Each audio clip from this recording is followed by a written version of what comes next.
Hello student, good morning, good afternoon, good evening, जब भी आप अपना वीडियो देख रहे हैं। चलिए वापस हम आ गए इस वीडियो लेक्चर में CBSE class 12 math previous year question. ठीक है, क्वेश्चन नंबर 15 स्टार्ट करेंगे। क्लियर है? और ये बेसिकली बहुत इजिकल वे से मैं आपको बताऊंगा क्वेश्चन कैसे सिंपलीफाई हो। क्लियर है?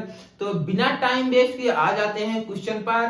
क्वेश्चन क्या बोल रहा है? The function F of equal to x into mod x is बोल रखा है continuous and differentiable at x is equal to 0। Second option continuous but not differentiable at x is equal to 0। and third option differentiable but not continuous at x equal to 0. last option neither differentiable nor continuous. Clear है? तो पहले video cross करके question को try करो, question आपसे हो रहा है कि नहीं हो रहा है। चलिए स्टार्ट करें, आ जाए। चलो चलो इसका सॉल्यूशन देखो भैया। ये फंक्शन है एफ एक्स, बताओ F of X is equal to X into mod X है। पहले बेसिकली इसको ब्रेक कर लो। ब्रेक कैसे करोगे? ब्रेक कैसे करोगे? ब्रेक करना तो मैम सिखाई होती है बचपन में, मैम पढ़ाती है, वो तो मॉडुलस के ब्रेक करना सिखा देती हैं। और अगर नहीं सीखो तो मैं भी सिखा चुका हूं, मॉडुलस वाला लेक्चर आप जाकर देख लो। क्लियर है? अगर एक्स पॉजिटिव है, एक्स पॉजिटिव, ये प्लास्टिक के साथ ब्रेक होगा। अंदर वाली क्वांटिटी अगर पॉजिटिव है, ये पॉजिटिव के साथ ब्रेक होगा। x इंटू एक्स क्या हो जाएगा? एक्स स्क्वायर हो जाएगा। बोलो सही है? बट अगर अंदर वाली क्वांटिटी नेगेटिव हो गई, ये नेगेटिव के साथ ब्रेक हो जाएगा। तो बताओ माइनस एक्स स्क्वायर आ जाए। क्लियर हुआ? अच्छा, अब क्या करें सर? आओ इसका ग्राफ बना लेते हैं। अगर तुम ग्राफ बनाओगे बहुत इजी वे से तुम्हें चमक जाएगा। क्लियर है? और वैसे भी चमक रहा है एफ एक्स 0, बताओ ग्रेटर देन 0 पर ये है, लेस देन 0 पे ये है। तो यहां पर निकालोगे RHL, RHL तो 0 आ जाएगा। LHL निकालो 0 आएगा। और वैल्यू ऑफ फंक्शन भी 0 है, तो कंटिन्यूअस वैसे भी हो गया। ग्राफ बनाए, देखो ग्राफ सब कुछ क्लियर हो जाएगा। और इसका ग्राफ बना लेते हैं।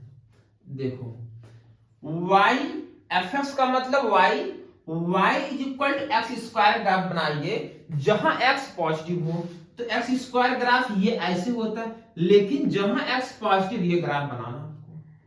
क्लियर है? बेसिकली ये ग्राफ ऐसे ही बनेगा, ऐसे। क्लियर है? हाँ। और x नेगेटिव हो मतलब आप समझे एक्स स्क्वायर का ग्राफ ये होगा। तो वही ग्राफ आपको लेना है जहां एक्स पॉजिटिव, एक्स यहां पॉजिटिव, इतना ग्राफ ले लो आप। क्लियर है? y is equal to minus X square graph कैसे होता है? माइनस एक्स ग्राफ ये नीचे होता है, लेकिन इसमें वो ग्राफ लेना है जहां एक्स नेगेटिव हो।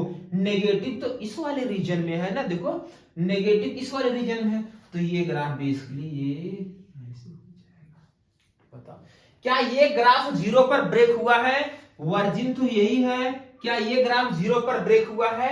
0 पर ग्राफ ब्रेक नहीं हुआ है। अगर ग्राफ 0 पर ब्रेक नहीं हुआ है तो ये 0 पर क्या होगा? कंटिन्यूअस होगा। ग्राफ से भी चमक गया तुम्हें। अच्छा, अब क्या करें सर?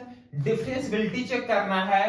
क्या ये जो ग्राफ बना है, ये जो ग्राफ आपने ड्रा किया है y equal to X into mod X का, क्या इस ग्राफ में कहीं पर कॉर्नर आया है? कहीं पर कॉर्नर आया है? नहीं आया है। अगर किसी पॉइंट पर कॉर्नर नहीं आया, इसलिए किस पर बात किया गया है? 0 पर। देखो 0, क्या 0 पर कॉर्नर आया है? नहीं, बिल्कुल 0 पर कॉर्नर नहीं आया है, इसलिए फंक्शन 0 पर क्या होगा? डिफरेंशिएबल होगा। तो continuous and differentiable at x is equal to 0। क्या ये लॉजिक समझ में आया? तो अगर फंक्शन का ग्राफ बना ले जाओ तो सब कुछ तुम्हें क्लियर हो जाएगा, सब कुछ चमकने लगेगा। कंटिन्यूअस है, डिफरेंशिएबल है, कहां इंक्रीजिंग है, कहां डिक्रीजिंग है।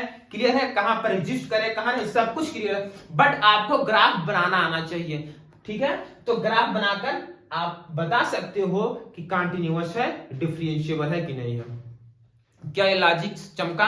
अच्छा, अब आओ बेसिकल अप्रोच, कुछ बच्चों की समझ में नहीं आया होगा ग्राफ, और मैं तुम्हें बेसिक अप्रोच बता देता हूं इसको कैसे कर सकते हो। देखो एफ एक्स है, at X is equal to 0 पर चेक करना है, तो आर एच एल निकालोगे, आर एच एल का मतलब right hand limit X tending to 0 plus पर फंक्शन ये लिया जाएगा एक्स स्क्वायर, क्लियर है। अब x को तुम रिप्लेस कर दो, भाई x टेंडिंग टू 0 प्लस है, x को रिप्लेस कर दो 0 प्लस h, बेसिकली यहां x रिप्लेस होगा किससे, x से, बोलो सही है। तो यहां हो जाएगा लिमिट h टेंडिंग टू 0, ये हो जाएगा h स्क्वायर, h की वैल्यू 0 पुट कर दोगे तो आ जाएगा 0 स्क्वायर इक्वल टू 0, RHL आया। यही कोफ्चे में LHL भी निकाल ले, LHL limit x tending to 0 minus, limit x tending to 0 minus, 0 मतलब नेगेटिव मतलब 0 चिन्ह मिले छोटा, और x लेस देन 0 फंक्शन ये है माइनस एक्स स्क्वायर, इसका मतलब ये होता है कि x के प्लेस में हम रखने वाले 0 माइनस h मतलब माइनस h, चमका।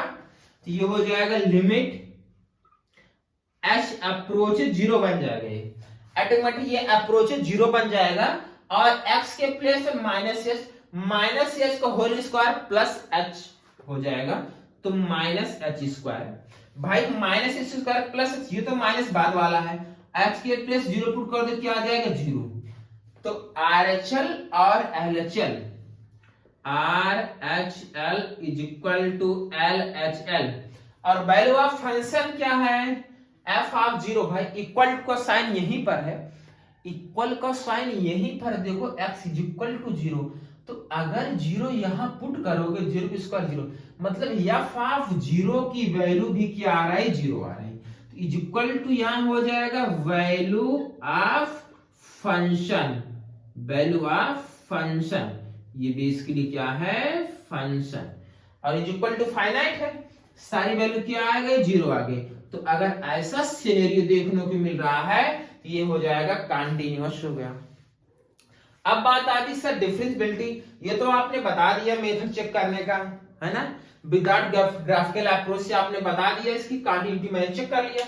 डिफरेंशियबिलिटी क्या करेंगे, डिफरेंशियबिलिटी का मेथड, ये चमक गया तुम्हें, डिफरेंशियबिलिटी का मेथड ये है, वो तो और चिल्लर है भैया, कैसे चिल्लर है वो मैं बताता हूं, चिल्लर कैसे है मैं उसको बताता हूं। देखो अगर आपको डिफरेंशियबिलिटी चेक करना है, अगर आपको डिफरेंशियबिलिटी चेक करना है, इस वाले फंक्शन में कहीं पर मॉड, कहीं पर modulus, signum, greatest integer, fractional part function और डिफाइन फंक्शन प्रेजेंट ना हो, तो उस कंडीशन में फंक्शन को डायरेक्ट डिफरेंशिएट करके वैल्यू पुट कर दो। मतलब सर ये एफ एक्स है, इसको डिफरेंशिएट करो, एफ डैश एक्स निकाल लो, अगर एफ डैश एक्स निकालोगे एक्स स्क्वायर का डिफरेंशिएशन क्या होता है 2x हो जाएगा, बोलो सही है, और यहाँ x ग्रेटर देन 0, और एक्स स्क्वायर का डिफरेंस यहाँ 2x ही हो जाएगा माइनस 2x। अब बताओ x इज इक्वल टू 0, मतलब इसकी राइट हैंड डेरिवेटिव आ जाएगी f dash 0 plus, f dash 0 plus मतलब राइट हैंड डेरिवेटिव, यहां 0 पुट कर दो क्या आ जाएगा 0 आ जाएगा, और f डैश 0 माइनस मतलब लेफ्ट हैंड डेरिवेटिव, यहां 0 पुट करोगे तो क्या आ जाएगा 0 आ जाएगा। क्या लेफ्ट हैंड डेरिवेटिव और राइट हैंड दोनों इक्वल है, अगर इक्वल है तो फंक्शन क्या है differentiable at x is equal to 0 पर। चमका, समझ में आया कि नहीं यार। तो अगर यहां पर क्वेश्चन बड़े चिल्ला आते हैं बोर्ड में, बस थोड़ा सा आप क्वेश्चन नॉलेज आपको पता हो तो 100% क्वेश्चन आपसे बन जाएंगे। क्लियर है। ग्राफ है तो अगर आपको ग्राफ पता है एक ही लाइन में हो जाएगा, बट अगर ग्राफिकल अप्रोच नहीं पता तो भी आप क्वेश्चन को सिंप्लीफाई कर सकते हो। क्लियर है, नोट कर लीजिए। वापिस आना क्वेश्चन नंबर 16 पर। क्वेश्चन नंबर 16 ही चिल्लर है। If tan x plus y upon x minus y is equal to then dy by dx is equal to, ये ऑप्शन दिया गया है। पहले वीडियो क्रॉस करो, क्वेश्चन को ट्राई करो, क्वेश्चन तुमसे हो रहा है कि नहीं हो रहा है। क्लियर है, अच्छा हो गया। और सॉल्यूशन देखें, चलो भाई इसका सॉल्यूशन देखो। दिमाग लगाओ तुम यार, यहां लिखा गया है, मेरे साथ रहो मैं सिखा दूंगा, tan x plus Y upon x minus Y is equal to K. अब सोचो यहां पर tan x plus Y upon x minus Y equal to K है, तुम यहां डायरेक्ट डिफरेंशिएट करोगे, tan का डिफरेंस स्क्वायर, फिर यहां क्वेश्चन फार्मूला लगाओगे, काफी लेंथी अप्रोच हो जाएगा। ये ऑब्जेक्टिव क्वेश्चन है, मिनिमम टाइम इसको करना है, क्लियर है? ये ऐसे नहीं मुंह फाड़ करके तुरंत आके डिफरेंशिएट कर लो, तब तो क्वेश्चन ही तुमसे छूट जाएगा बोर्ड में, होगा नहीं। मैं लॉजिक बता रहा हूं, मैं अप्रोच बता रहा हूं, जैसे मैं बता रहा हूं वैसे अप्रोचिंग करना, 100% एक भी क्वेश्चन छूटेगा नहीं। ये सारे क्वेश्चन जो है ऑब्जेक्टिव वाले वो 30 सेकंड में आप कर ले जाओगे, क्लियर है? हाँ तो बताएं, आओ चलो देखें सॉल्यूशन। देखो यहां tan है, tan किधर भेज दो, यहां हो जाएगा x plus Y upon x minus Y is equal to हो गया tan इनवर्स के। बोलो सही है? चमका इतना बोलो घास से। अब बताओ a upon b is equal to c upon d, ये अपान b, यहां पर मैं कंपाउंड डिविडेंड टू फार्मूला लगा रहा हूं, a plus b upon a minus b is equal to c plus d upon c minus d। चमका कि नहीं चमका? इसको भाई आप नोट कर लीजिए, क्लियर है? यहां पर यही फार्मूला मैं अप्लाई करूंगा, क्या इसके नीचे 1 लिख सकते हो? बोलो हाँ, सही है कि नहीं? अच्छा, अब ये फार्मूला अप्लाई करो, कंपाउंड डिविडेंड रूल अप्लाई करोगे तो क्या हो जाएगा बोलो? देखो ए है, ये बी है, तो यहां पर देखो, यहां पर इन दोनों का सम लिखा गया, न्यूमरेटर में इन दोनों का सम, तो जो न्यूमरेटर लिखा जाएगा ना उन दोनों का सम करो, x plus y plus x minus y अपान इन दोनों का डिफरेंस लिखा है, difference x plus y minus x plus y हो जाएगा। भाई जब यहां माइनस का साइन लगाओगे, ये माइनस और क्या हो जाएगा, प्लस हो जाएगा, इज इक्वल टू यहां हो जाएगा tan इनवर्स के प्लस 1 अपान tan इनवर्स के माइनस। चमका? बताओ भाई, इससे ये कटा, इससे ये कटा, x प्लस x हो जाएगा 2x अपान ये हो जाएगा 2y, यहां पर हुआ tan इनवर्स के प्लस 1, यहां हो गया tan इनवर्स के माइनस 1। इस क्वांटिटी को मैं m बोल दूं, m बोल दूं m, नाराज नहीं होगे? अच्छा बोल रहा है नो सर नाराज नहीं होंगे, 2 से 2 मार दो, लो मार दिया, यहां आ गया x plus Y is equal to मैंने लिख दिया m, क्लियर है? चमका? अच्छा अब देखो मैं लिखूंगा क्या, क्रॉस मल्टीप्लाई मैं सोच रहा हूं कर लो यार, बताओ ये हो जाएगा my is equal to x, सही है? अब यहां डिफरेंशिएट करूंगा तो ये हो जाएगा m, y का डिफरेंशिएशन x के रिस्पेक्ट में, तो dy upon dx is equal to 1, x का x के इसमें होता 1। अच्छा ये क्या आया सर? यहां देखो बेटा, यहां से हो गया dy upon dx is equal to 1/m आ गया। बोलो सही है? बोलो सही है? यहां 1/m आ गया। क्या यहां से m की वैल्यू निकाल सकते हो? m इज इक्वल टू क्या हो जाएगा, m is equal to x upon y, तो dy by dx is equal to 1 upon m की वैल्यू निकालो x अपान y, तो यहां से चमक गया dy by dx is equal to y by x। सही है ना? चमका कि नहीं चमचा? कोई ऑप्शन है? ऑप्शन नंबर सेकंड सही है, चमका। तो अगर ये क्वेश्चन ऐसा बेसिकली लॉजिक अप्रोच आपको लगाना, ये नहीं मुंह फाड़ करके तुरंत करने लगो, ऐसा नहीं करना है, दिमाग लगाना है। अगर आपने कॉन्सेप्ट लगा लिया तो 30 सेकंड 15 सेकंड में क्वेश्चन हो जाएगा। चमका? नोट कर लीजिए इसको। तो वापिस हम आगे क्वेश्चन नंबर 17 पर। क्वेश्चन नंबर 17 क्या बोल रहा है? लीनियर प्रोग्रामिंग का क्वेश्चन है, z is equal to X plus dy किया है, क्लियर? इसकी मैक्सिमम वैल्यू गिवन है इस पॉइंट पर, कितनी गिवन है? 42। एंड मिनिमम वैल्यू गिवन है कितना 19 और पॉइंट क्या दिया 3,2। तो यहां से आपको ए और बी बताना है। ए और बी कैसे होगा बताओ, शार्प सिंप्लीफाई। देखो यार चिल्लर है ये, z इज इक्वल टू है ax प्लस by है। तो यहां पर 42 इसकी मैक्सिमम वैल्यू है, z के प्लेस पर यही तो होता है maximum minimum. 42 is equal two point क्या है 4,6 पर है, ये हो जाएगा 4a प्लस हो जाएगा 6b। इक्वेशन नंबर फर्स्ट हो गया। अब मिनिमम वैल्यू किस पर है 3 और 2 पर आ रहा है, तो यहां पर हो जाएगा 19 is equal to 3a plus 2b हो जाएगा। बस इक्वेशन नंबर सेकंड हो गई। बस इन दोनों इक्वेशन सिंपलीफाई करके ए और बी फाइंड आउट कर लो, बस हो जाएगा। तो इस इक्वेशन में मैं क्या करूं 3 से मल्टीप्लाई करवा दूं।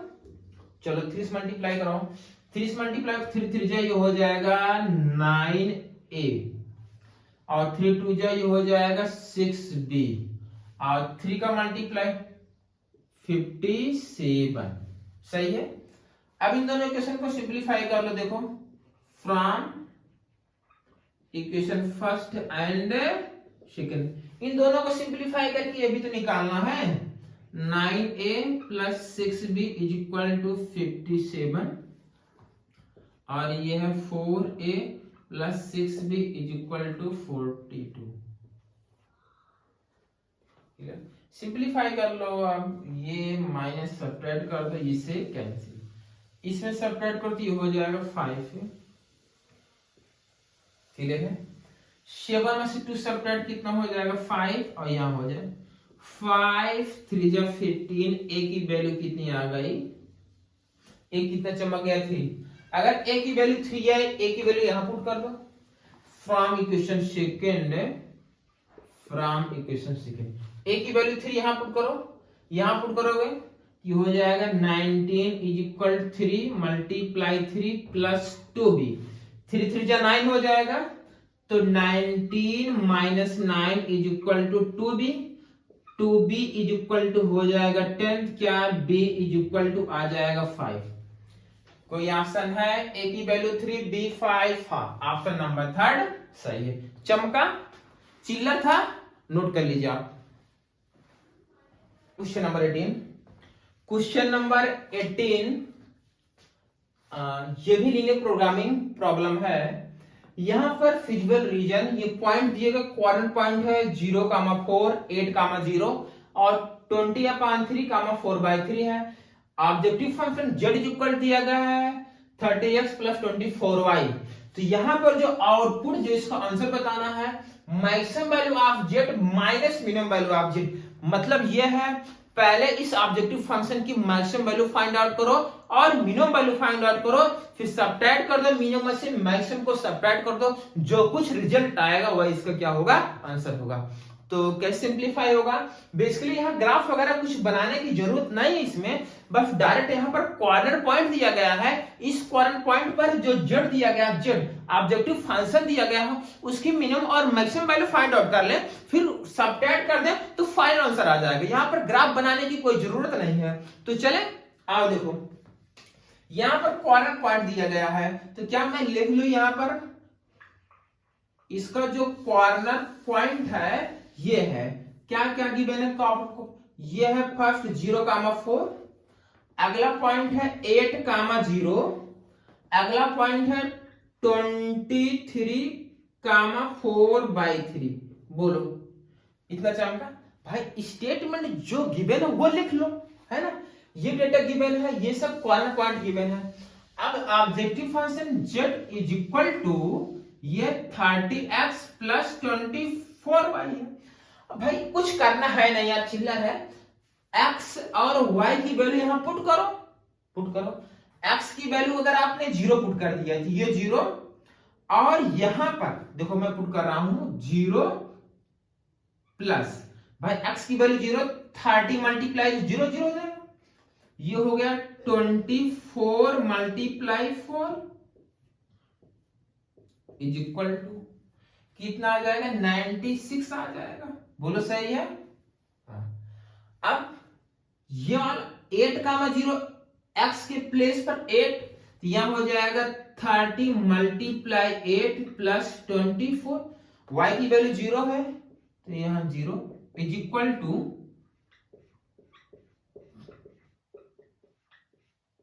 बोलो 240 आया। अब वापिस ये पॉइंट पुट करो, ये हो जाएगा 30 मल्टीप्लाई x की वैल्यू है 20/3 प्लस ये 24, y की वैल्यू है 4/3। इससे ये कैंसिल, यहाँ 10 आया, 10 का मल्टीप्लाई आप 20 कर देंगे 200 आ जाएगा, प्लस इससे कैंसिल करोगे यहाँ 8 आ जाएगा, और 8 का मल्टीप्लाई 4 करोगे 32 आ जाएगा, इज इक्वल टू ये आ गया। अब बताओ इसमें सबसे कम कौन सा है, ये वाला, ये क्या हो जाएगा, मिनिमम हो जाएगा। और सबसे ज्यादा कौन सा है, ये है चमका भाई, ये सबसे ज्यादा और ये सबसे कम है। अब ये मैक्सिमम वैल्यू बन गई और ये मिनिमम वैल्यू। सबट्रैक्ट देखो यहां लिखा गया maximum value of Z minus minimum value of Z, तो सबट्रैक्ट कर दो तो यहां हो जाएगा, तो ये -96 कर दो, 10 यहां बचा कितना 4, यहां कितना बचा 13, यहां 4, यहां 144। क्या कोई ऑप्शन है, ऑप्शन नंबर लास्ट। क्लियर है, चमका कि नहीं चमका, चमक गया, नोट करिए इसको, नोट कर लीजिए। Question number 19, question number 19 assertion reason based question है। क्लियर है, असर्शन रीजन बेस्ड क्वेश्चन क्या बोल रहा है, यहां पर असर्शन दिया गया है maximum value of cos inverse x का होल स्क्वायर जी पाई स्क्वायर। क्लियर, रीजन क्या दे रखा है, range of principal value of the branch cos inverse -π/2 plus π/2। ये तो बहुत ही चिल्लर है यार, है ना, एकदम भोदू बच्चे कर लेंगे इसको, भोदू बच्चे कर लेंगे, मैं बोल रहा हूं जो भोदू वो भी कर ले जाएंगे। cos इनवर्स x, तुम सोचो बताओ, cos इनवर्स x वेरी करता 0 to π, तो इसकी ये मिनिमम वैल्यू और ये मैक्सिमम वैल्यू है, तो अगर स्क्वायर लग गया तो मैक्सिमम वैल्यू क्या हो जाएगा, पाई स्क्वायर हो जाएगा।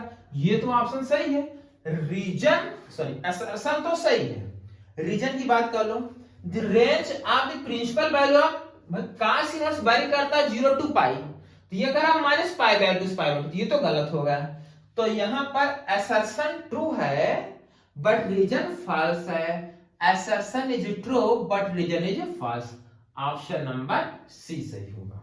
क्लियर है, क्वेश्चन नंबर 19 का, क्वेश्चन नंबर 19 जो आंसर होगा वो assertion तो ट्रू होगा बट रीजन क्या होगा, फॉल्स होगा। ये किसकी ब्रांच है, sin इनवर्स x की है ना, sin इनवर्स जो प्रिंसिपल ब्रांच होती है, जो रेंज होती है -π/2 प्लस π/2 होता है, अगर यहाँ sin इनवर्स x होता तो ये भी ट्रू हो जाता है। क्लियर है, बात समझ में आई, नोट कर लीजिए इसको आप। Question number 20, question number 20 assertion दिया गया, if a line make angle alpha beta gamma with positive direction of the axis coordinate axis, then sin square alpha plus sin square beta plus sin square gamma is equal to 2।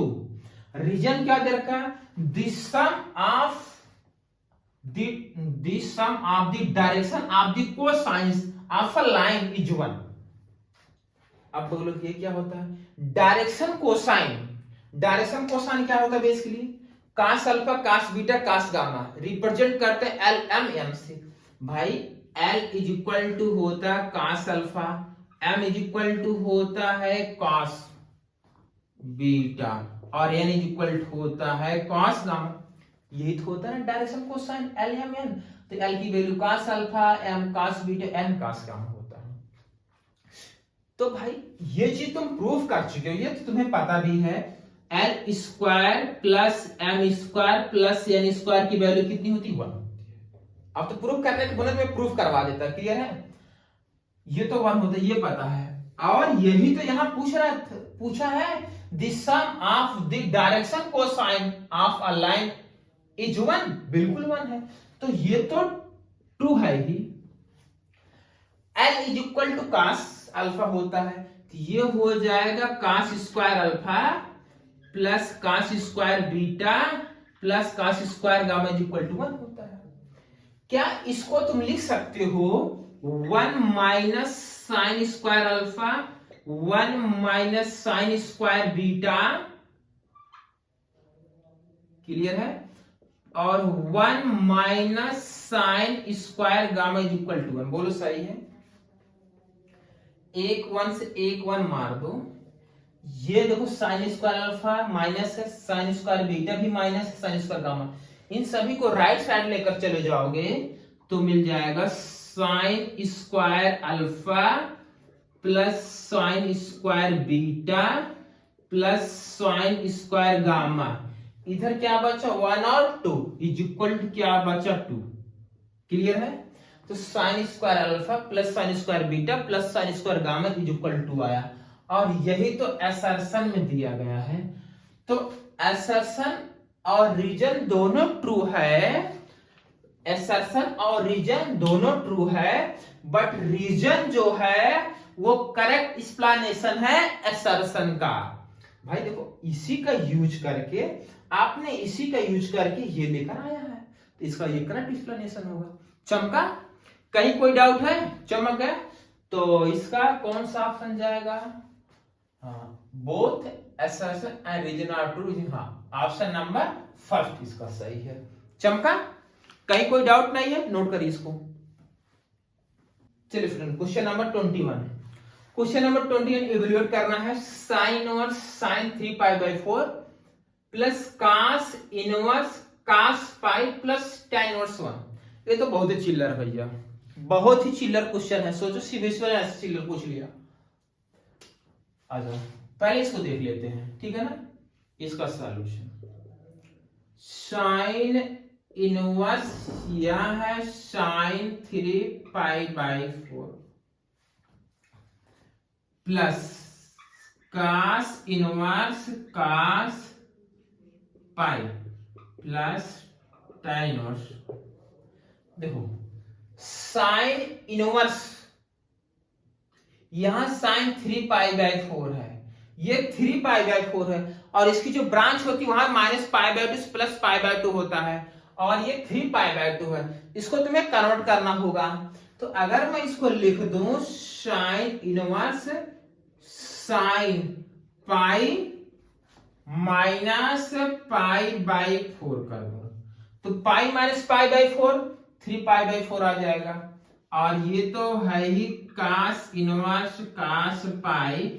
Cos inverse x की जो branch होती है, जो range होती है 0 to पाई, पाई यहां दिक्कत आने वाली नहीं है, प्लस ये तो लिखा गया है tan इनवर्स 1, बोलो सही है भाई। बेसिकली यहाँ sign inverse sine 3 pi by 4 है, तो जो साइन इनवर्स एक्स की, जो साइन इनवर्स एक्स की जो रेंज होती है, जो रेंज होती है वो minus pi by 2 plus pi by 2 होता है। ये लिखा गया 3 पाई बाई 4, 3 पाई बाई 4 ये मतलब पाई बाई 2 क्रॉस कर दिया गया है, कि पाई बाई 2 के क्रॉस किया। क्या मैं 3 पाई बाई 4 को लिख सकता हूँ पाई माइनस पाई बाई 4? तो भाई ये चीज यही लिखा गया है, sine 180 minus theta equal to sine theta होता है, तो यहां पर हो जाएगा साइन इनवर्स साइन थीटा मतलब पाई बाई 4 हो जाएगा, क्लियर। और यहां हो जाएगा कास इनवर्स, इसको लिखा गया कास पाई, यहां हो गया tan inverse, sorry tan inverse 1 है। अब यहां हो जाएगा पाई बाई 4, और ये हो जाएगा पाई tan इनवर्स 1 पाई बाई 4, तो पाई by 4 plus pi by 4 2 pi by 4, 2 pi by 4 मतलब पाई बाई 2, तो यहां आ जाएगा pi by 2 plus pi, this final answer हो जाएगा 3 पाई बाई 2। चमका, चमक गया, कहीं कोई डाउट? एकदम क्लियर है। देखो ये तो बहुत चीज बेसिकली आप कर ले गए, इसको ग्राफिकल अप्रोच से भी कर सकते हो। देखो sine inverse sign inverse sine x graph draw करोगे, बेसिकली ये ऐसे एज इट इज होगा। क्लियर है? तो ये होता है पाई बाई 2, ये होता है माइनस पाई बाई 2, ये होता है पाई और ये होता है माइनस पाई। क्लियर है? चमका? और ये तुम्हें पता है ये हाइट कितनी होती +1 और ये होता है -1 होता है, ये +1 और ये बेसिकली लाइन y = x³ होती है और ये जो लाइन है ये होती पाई माइनस एक्स की होती है।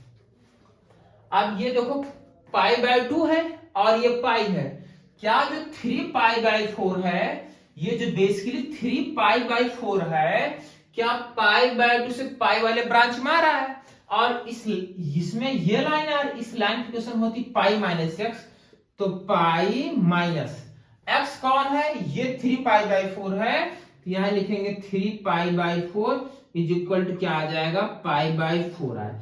तो इसकी जो वैल्यू आएगी वो आएगी पाई बाय 4, यहां देखो पाई बाय 4 आया है और इसको समझिए पाई प्लस पाई सिंपलीफाई कर दो, आंसर आ जाएगा। ग्राफिकल अप्रोच भी क्लियर है? चमका? चमक गया? अच्छा, इसी में एक क्वेश्चन और पूछा है, इसको भी देख लो और करके। Draw the graph cos inverse x graph बनाना, ये तो चिल्लर है, लेकिन ग्राफ ड्रा करना -1 से 0। बेसिकली देखो cos इनवर्स एक्स का जो ग्राफ होता है ये ऐसे होता है भाई, ये 0 होता है और ये होता है पाई। लेकिन ये बताओ ये क्या होता है, ये -1 और ये +1 और ये 0। x -1 से 0 में ही ग्राफ बनाना है, तो ये -1 ये 0, तो ये ग्राफ मत हटा दो, ये हटा दो, केवल ये ग्राफ बनेगा आपका। ये ग्राफ है इतना, ये ग्राफ है। अब यहां पर रेंज भी पूछा है, तुम्हें पता है ये 0 ये पाई, ये वाला पॉइंट यहां ये क्या होता है, पाई बाय 2 होता है, तो इसकी रेंज हो जाएगी पाई बाय 2 से पाई। बस हो गया, कितना चिल्लर था यार। चमका? चमक गया? नोट कर लीजिए इसको आप। Number 22, question number 22, a particle moves along the curve दिया गया 3y = x³ + 1 such that at a point with x coordinate 1 दिया गया है। जो डेटा गिवन उसको लिख, सॉल्यूशन देखो इसका, x की वैल्यू कितने गिवन 1, चलो y coordinate is changing twice as fast at x coordinate y coordinate में जो चेंज हो रहा है, मतलब dy किसके रिस्पेक्ट में, x कोऑर्डिनेट, मतलब dx = 2 दे रखा है। बस ये डेटा गिवन है, ठीक। अब करना क्या, तुम्हें एक ही वैल्यू फाइंड आउट करनी है। देखो कर्व दिया गया 3y = ax³ + 1, डिफरेंशिएट कर दो, x के में हो जाएगा 3, y का हो जाएगा dy/dx = a, 3 का हो जाएगा 3x² + 1 का 0 हो जाएगा, 3 से 3 मार दो, तो यहां हो गया dy/dx = ax²। dy/dx की वैल्यू क्या दी गई 2, तो यहां 2 पुट कर दो = a, x की वैल्यू 1 है तो यहां 1 का स्क्वायर, तो a की वैल्यू कितनी आ गई 2। तो this is final answer, a की वैल्यू कितनी आ गई 2 आ गई। चमका? चिल्लर था, कहीं दिमाग नहीं लगाना था, बस पढ़ करके क्वेश्चन बना लो, सिंपलीफाई कर दो, आ जाएगा। नोट कर लीजिए।